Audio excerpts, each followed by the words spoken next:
This video just gives us a panning shot overview of all the components used in this PC build.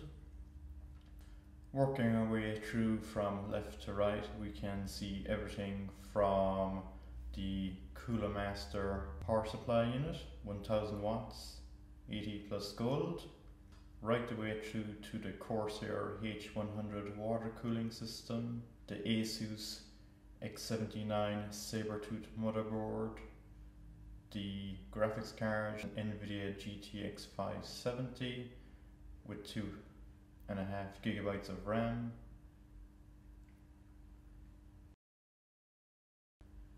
we have a number of other panning shots just giving us some different angles on the components. Here we can see the RAM coming into view quite well.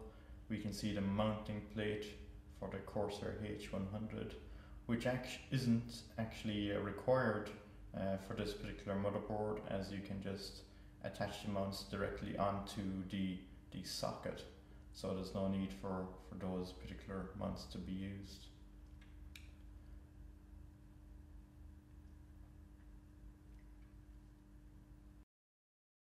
We can see the Blu-ray drive, which is by Pioneer.